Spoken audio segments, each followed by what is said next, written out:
Assalamualaikum, salam sejahtera untuk kita semua. Om Swastiastu, Namo Buddhaya, salam kebajikan. Awalnya adalah wisdom, awalnya adalah kearifan, dan kearifan tersimpan dalam puisi. Ini kuliah singkat, kultum, kuliah 7 menit. Kita menggali kearifan dari kutipan yang puitis, baik puisi ataupun prosa. Kali ini kita akan mengutip dari pemikir Ali Saryati. Ini disebut pemikir Iran terbesar abad 20. Ia hidup di tahun 1933 hingga 1977, lahir di Iran. Kita kutip dari bukunya, banyak buku, tapi salah satu yang terkenal adalah Religion versus Religion. Ini kutipannya bahwa seseorang tak bisa menciptakan surga yang bertentangan dengan keinginan masyarakatnya. Seseorang penguasa sekalipun tak bisa membangun surga yang bertentangan dari keinginan masyarakatnya. Karena itu penting di sini menurut Ali Saryati adalah mendengar keinginan masyarakat atau the voice of people. Kearifan apa lagi yang bisa kita gali dari kutipan ini? Seperti biasa, kita memahami bahwa setiap kali kutipan itu hanyalah endapan dari pengalaman batin sang pemikir. Kita kisahkan dulu riwayat hidup Ali Saryati. Ali Saryati, ia sejak muda sekali, sebelum ia menjadi guru, ia di training menjadi guru di usia masih 17-an. Ia sudah dekat sekali dengan apa yang disebut kaum musta'dafin, dengan mereka yang tersingkirkan dari sistem. Dekat dengan mereka yang dizalimi, dekat dengan mereka yang lemah, dekat dengan mereka yang tidak diuntungkan, yang acap kali jumlahnya paling banyak dalam sebuah negara. Sejak awal hati Ali Saryati sudah pada mereka. Di era itu, Ali Saryati hidup di era kekuasaan dari Shah Iran yang otoriter. Betapa sedihnya Ali Saryati melihat begitu banyaknya penduduk yang tertindas, dan ia marah tidak saja kepada penguasa yang menindas, tidak saja kepada sistem politik yang otoriter, tapi sistem ini juga didukung oleh para ulama, juga didukung oleh paham agama yang membenar-benarkan penguasa. Karena itulah Ali Saryati merenung dan ia katakan, ini kita menghadapi agama atau paham agama yang membantu kaum penindas. Dan ia itu mengatakan, kata Ali Saryati, kita pun harus mengembangkan paham agama yang berbeda. Dan ia pun membuat buku Religion versus Religion. Ada agama yang digunakan untuk mendukung kaum penindas, namun saya, kata Ali Saryati, ada dari barisan mengembangkan agama yang membebaskan.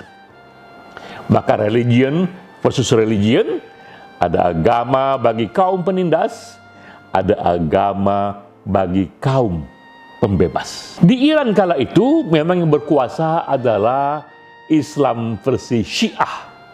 Kita tahu ada Sunni, ada Syiah. Di Iran majority adalah Syiah. Karena itu kata Ali Saryati, yang berkuasa di balik Shah Iran yang menindas ini adalah Black Syiah. Syiah versi hitamnya. Dan saya bersama para pendukung yang lain kepada kaum ulama yang juga sepakat dengan saya, kata Ali Saryati, saya akan mengembangkan Red Syiah, Syiah yang merah. Tafsir agama yang menurutnya lebih membebaskan, yang akan lebih mendengar the voice of the people. Dari mana Ali Saryati dapatkan letupan revolusioner dari pemikirannya itu yang ia kawinkan dengan sentimen agamanya? Ali Saryati, ia tidak hanya mendalami agama Islam, ia juga seorang scholar. Ia sekolah hingga PhD di Prancis. Di benua Eropa itu, ia pun berkenalan dengan aneka filsuf, dengan berbagai aliran filsafat. Satu yang berpengaruh pada dia adalah Frantz Fanon. Ini nama seorang filsuf dari Prancis, Frantz Fanon, yang orang anggap dia seorang yang Marxis. Tapi ini juga spektrum pada Marxisme. Ada Marxisme yang berujung pada komunisme, seperti Lenin dan Mao. Ada Marxisme yang humanitarian, yang tidak ke sana ujungnya, tapi lebih kepada voice of the people itu. Ali Saryati menerjemahkan buku Frantz Fanon dalam bahasa Iran. Ya. Ia banyak dipengaruhi oleh Frantz Fanon, dan kita pun tahu pula bahwa Frantz Fanon ini pemikir revolusioner. Ia mempengaruhi banyak sekali para revolusioner. Di samping Ali Saryati, ia juga mempengaruhi yang namanya itu Steve Biko. Steve Biko ini adalah juga seorang revolusioner setara dengan Nelson Mandela di Afrika Selatan. Frantz Fanon juga mempengaruhi, kita tahu, Che Guevara di Kuba, ya. Dan ia pun mempengaruhi Ali Saryati, sehingga di tangan Ali Saryati ia kombinasikan spirit revolusioner itu dengan paham agama Islam. Jadilah dia yang disebut Ali Saryati Red Syiah, Islam yang membebaskan. Komponen paling penting di sana adalah the voice of the people, suara rakyat, keadilan rakyat, emansipasi bagi rakyat banyak. Itu pula yang kemudian menjadi spirit bagi ia untuk menyatakan bahwa seseorang tak akan bisa membangun surga yang bertentangan dengan keinginan masyarakatnya. Karena itu, wahai penguasa, jika kau menawarkan surga kepada satu negara, dengarkan dulu suara rakyat. Dengarkan dulu kehendak rakyat. Buka telingamu pada the voice of people. Kemudian Ali Saryati wafat tahun 77. Ia wafat sebelum jatuhnya Shah Iran. 2 tahun ia wafat, Shah Iran pun jatuh. Pemikirannya sudah meluas saat itu, dan muncullah revolusi Islam di Iran. Walaupun kemudian para pendukung Ali Saryati pun kecewa.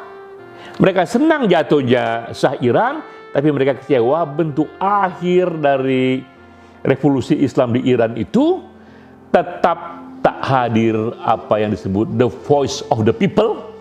Yang hadir hanyalah the voice of the priest, ulama yang berkuasa. Bukan rakyat banyak yang ia idamkan yang berkuasa itu.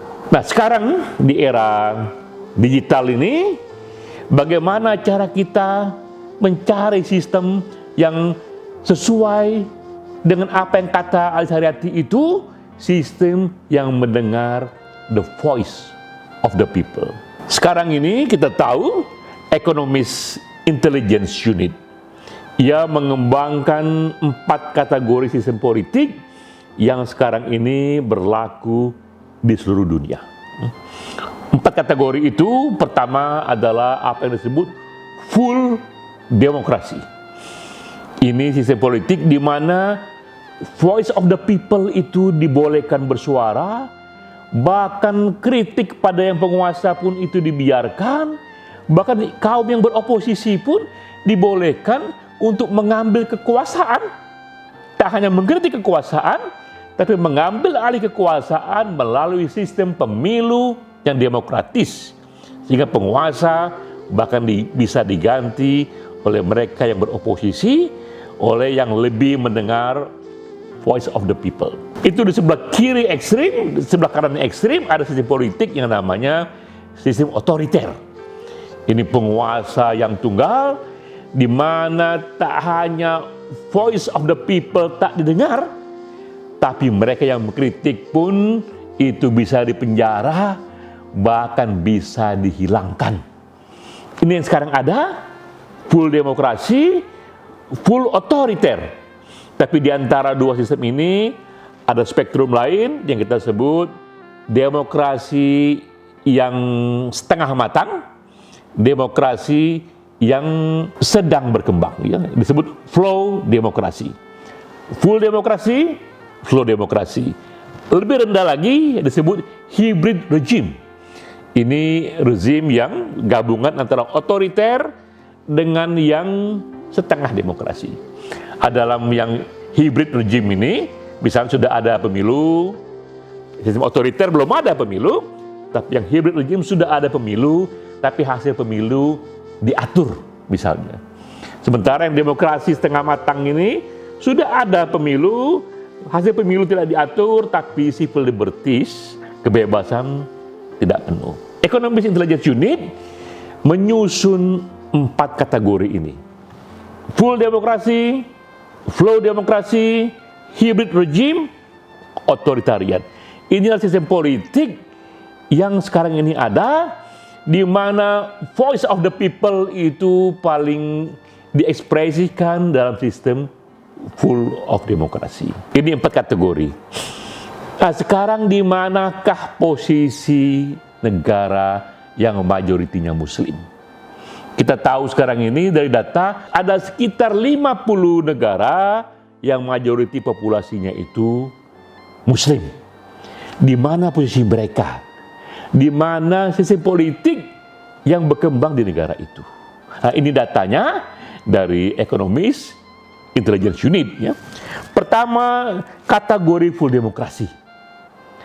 Tak ada satupun negara Muslim di sana. Tak ada satupun negara yang majoriti Muslim yang sudah mencapai kondisi sistem politik yang full demokrasi.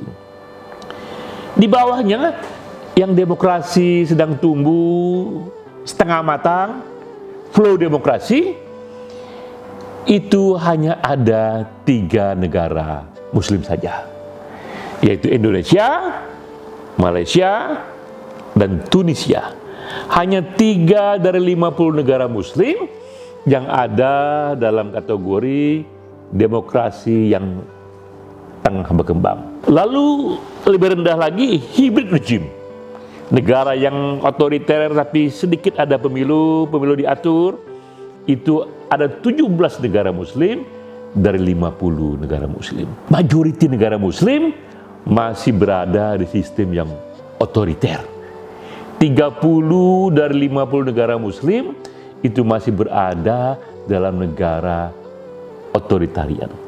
Jadi kita lihat data per hari ini dari 50 negara Muslim, tak ada satupun di negara demokrasi yang matang, yang penuh, hanya 3 di negara demokrasi yang setengah matang, 17 negara di sistem campuran, dan majoriti di negara yang otoriter.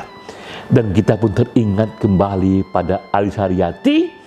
Lalu bagaimanakah kita mau mendengar the voice of the people jika sistem politiknya membuat rakyat, jika kritis, hilang nyawanya itu. Jika kritis, ia bisa dihilangkan. Nah, sekarang kita berada dalam sistem ketika dunia internet menyebar.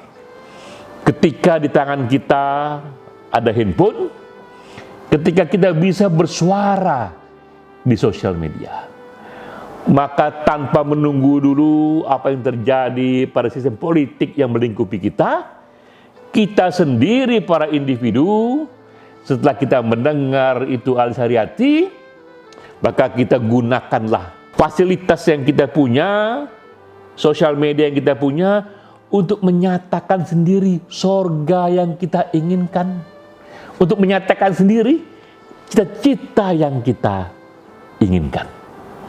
Dengan kita mendengar Alisa Haryati di masa kini, maka kita katakan, ekspresikanlah dirimu, nyatakanlah sorga yang kau inginkan itu melalui media sosial. Semakin banyak individu yang mempunyai encouragement, yang mempunyai keberanian untuk menyatakan cita-citanya, sejauh itu tidak melanggar hak asasi manusia yang lain, maka ia pun akan tumbuh dalam kultur yang semakin kuat, kultur yang kata Alisa Haryati, yang mendengar the voice of people. Dari sanalah kemudian barulah sorga bersama di muka bumi bisa kita ciptakan. Sekian, sampai jumpa.